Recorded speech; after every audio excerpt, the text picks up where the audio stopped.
Salut les canidés et bienvenue dans ce 4e Parole de Renard.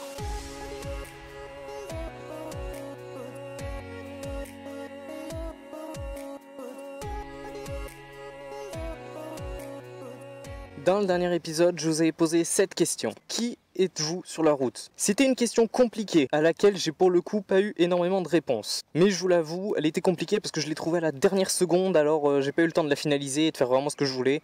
Je l'ai trouvée en arrivant sur le lieu du tournage, alors c'est pour ça qu'elle était un peu faite à l'arrache.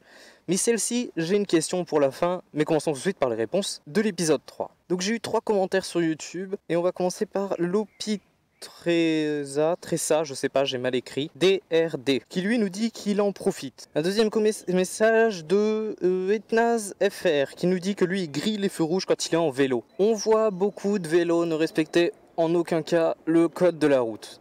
Il faut savoir que quand vous êtes en vélo, vous devez respecter, pareil que pour les voitures, le code de la route. C'est-à-dire que si vous avez un panneau qui vous demande de prendre une piste cyclable, vous la prenez. Si un panneau vous dit que vous n'avez pas le droit de remonter cette rue, vous ne la remontez pas. Si un panneau vous dit de vous arrêter, vous vous arrêtez. Et le dernier commentaire, c'est celui de Kevin Gibas, qui nous dit que lui, il est plutôt du deuxième cas. Quand il n'y a personne sur les routes et que la route est dégagée, il se fait plaisir. Mais il dit que voilà, il est quand même équipé, il fait attention. Et donc oui, c'est bien ton nom de famille, j'ai le droit de le dire. Du coup, je crois que c'est officiellement la plus rapide des paroles de renard. Du coup, je vais pouvoir passer à la prochaine question.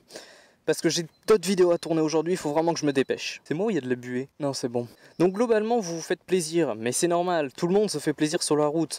Je n'ai encore jamais vu quelqu'un avec 20 ans de permis sans jamais avoir fait aucune infraction. Tout le monde roule un peu plus vite que la limitation, tout le monde ne s'arrête pas forcément assez longtemps au stop. Les priorités à droite, je crois que ça n'existe pas en France, je suis pas sûr. Et du coup, moi, qu'est-ce que je suis dans tout ça? Je me fais plaisir. Mais je me fais plaisir en scout. Ce qui fait que c'est pas un truc de malade, qu'on peut pas trop se faire plaisir non plus. Du coup c'est fini pour ce 4e Parole de Renard. Il a été plus court, mais en même temps la question était difficile et il n'y a pas grand chose à débattre là-dessus. Du coup la question pour le prochain épisode, c'est la suivante. Actuellement je réfléchis pour passer sur moto, mais bon je vais devoir passer sur 125, mais bon ça j'ai pas besoin de vous expliquer pourquoi, je vous expliquerai ça plus tard. J'hésite entre 2 motos. Du coup ma question est simple. Quel est pour vous l'argument qui fait que vous allez acheter une moto plutôt qu'une autre? Il peut y avoir beaucoup de possibilités et vous devez en choisir qu'une seule. Ça peut être par exemple son prix, il y en a une qui sera plus chère que l'autre. Imaginez que vous avez 2 motos que vous aimez bien, pourquoi vous allez en choisir une plutôt que l'autre? Est-ce que c'est pour sa vitesse, pour son prix, pour sa capacité de stockage avec les coffres, pour son autonomie, peut-être qu'elle aura un plein d'essence qui vous permettra de rouler mieux. Est-ce que c'est pour son confort?